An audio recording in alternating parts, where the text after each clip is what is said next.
ayyaanni irreechaa bara 2017 irreecha keenya haaromsa aadaa keenyaaf mata duree jedhuun karaa milkaa'ina qabuun kabajamee xumuramee jira.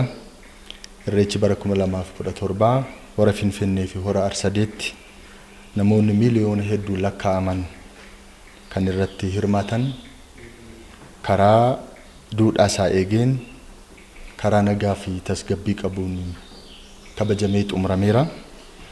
Ayyaana kana irratti saboonni, sablammoonni, uummattoonni Itoophiyaa bal'inaan kan irratti hirmaatan, lammiileen biyya alaa baay'inaan kan irratti argaman, diyaaspooraan biyya keenya duudhaa fi aadaa isaanii qe'ee isaanii irraa biyya isaanii irraa fagaatanii turan bal'inaan irreecha bara kana irratti waamicha mootummaa naannoo Oromiyaa taasise kabajanii fudhachuudhaan kan irratti argaman waan ta'eef irreechi bara kana adda kan taasisu jechuu dandeenya.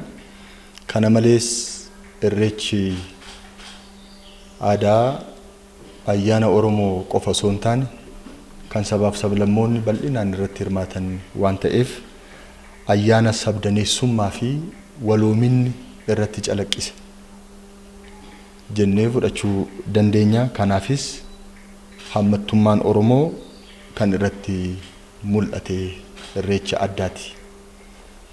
Baay'ina uummataanis fudhannee yoo ilaalle baratti baay'inni hirmaattootaa kan dabalaa jiru ta'uu isaa namatti agarsiisa.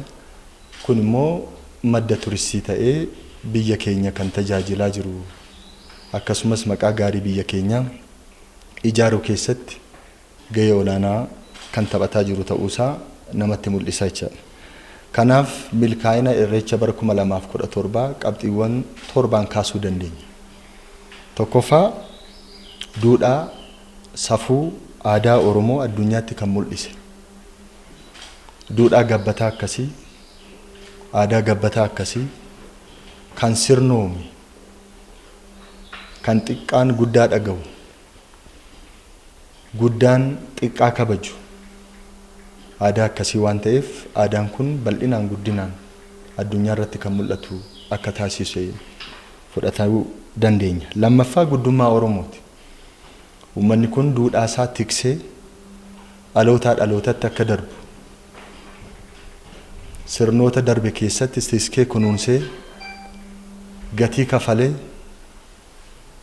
dhalootatti akka darbu taasisuu mataan isaa guddummaa Oromoo kan agarsiisu. Kanaaf irreechi guddummaa Oromoo kan agarsiisu kan jedhamuuf kanaaf jechuudha.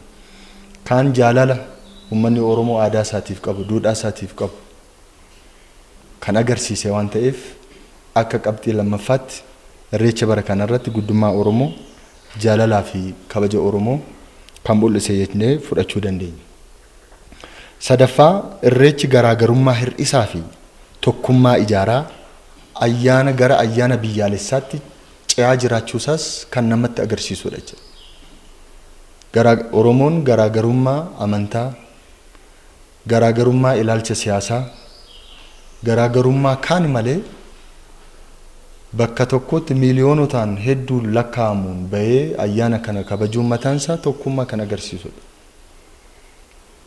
Kan Oromoon kophaa isaa kabaju otoo hin ta'in obboloonni Oromoo sabaaf sablammoonni kan irratti argaman ayyaana kana kan miidhagsuu keessattis gahee olaanaa qaba waan ta'eef irreecha baranaa daran kan duraarraa adda taasisa.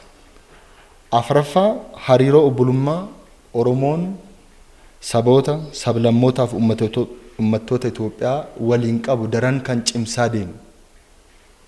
Ayyaanni Oromoo ayyaana keenya.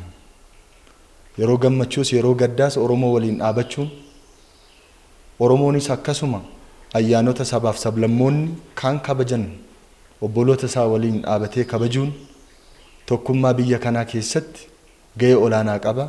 Hariiroo uummattootaa ni cimsa. Kanaaf irreechi baranaa daran kan duraarraa adda kan taasisu bal'inaan sabaaf sablammoonni hedduun kan irratti hirmaatan waan ta'eef kunis akka qabxii ijootti ilaalamuu danda'a jechaadha. Gama kaaniin irreechi nagaadha. Irreechi araara. tokkummaan bakka itti mul'atudha. Kanaaf kunis ardaa jilaa kabajamaa ta'uusaa kan namatti agarsiisu waan ta'eef yeroodhaa yerootti guddinni isaas dagaaginni isaas kan daran deemaa jiruuf bakka kabajamaa bakka ulfoon Oromoo itti mul'atu waan ta'eef ardaa jilaa kanarratti rakkoo nageenyaa tokko malee namoonni miiliyoonaan lakkaa'amu bahee galuu jechaan nageenyummaa ayyaanichaa kan mul'isu waan ta'eef haala kanaan akka qabxii jaaffaatti fuunee ilaaluu dandeenya. Torbaffaa guddina biyya keenyaa keessatti yaa'iinsa turizimii si'eessuu keessatti irreechi gahee olaanaa taphachaa jira. Biyya keessatti carraa hojii uumuu, huccuun aadaa Oromoo akka guddatu taasisu, faashiniin akka mul'atu taasisu, sanaan wal qabatee immoo carraan hojii bal'inaan akka uumamu kan taasisu. Dhaloonni haaraan oomisha biyya isaatiin kan boonu, dinagdee guddaa kan sochoosu, biraandi godhee sadarkaa addunyaa irratti akka beekamu kan taasisu, dhimmoota dinagdeefis kan oolu ta'uusaa kan namatti agarsiisu waan ta'eef yaa'iinsa turistii kan dabale kan biyya keessaas kan dabale dinagdee magaalotaa kan si'oomsu, dinagdee kanarraa immoo qabeenyi argamu kutaalee hawaasaa hunda sadarkaan jiran bira kan ga'u ta'uusaas addatti kan laalamu waan ta'eef bifa kanaan irreecha baranaa dhimmoota kanaan laaluu dandeenya. Gama kaaniin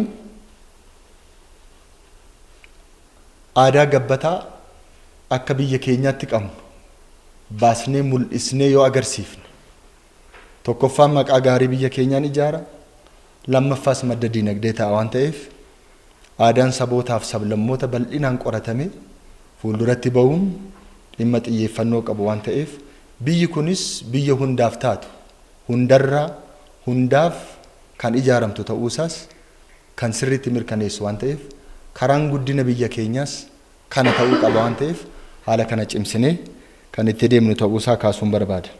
Walumaa galatti ayyaana kanarratti saboonni sablammoonni uummattoonni Itoophiyaa akkasumas dinqisiifattoonnii fi jaalattoonni irreechaa irreechi hora Finfinnee fi hora Arsadee karaa nagaa fi duudhaa isaa eegeen akka xumuramuuf tumsa taasiftaniif mootummaan naannoo Oromiyaa galata guddaa qabaa jechuudha.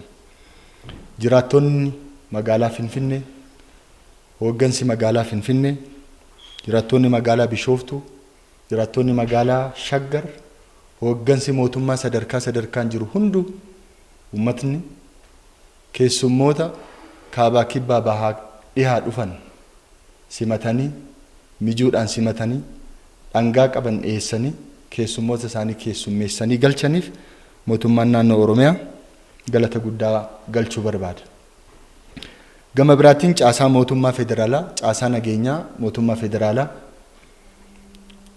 kan bulchiinsa magaalaa Finfinnee naannoo Oromiyaa nuffii tokko malee namoota miliyoona hedduun lakkaa'amu naamusaan, tasgabbiidhaan, amalaan keessummeessanii rakkoon nageenyaa tokko malee otoo mudatiin rakkoon nageenyaa otoo mudatiin keessummeessuu danda'uun tokkoon naamusa caasaa nageenyaa keenyaa kan agarsiisu, lamaan immoo aantummaa uummataa kan agarsiisu waan ta'eef mootummaan naannoo Oromiyaa caasaa nageenyaa sadarkaan jiru hundaafuu galata guddaa galchuu barbaada.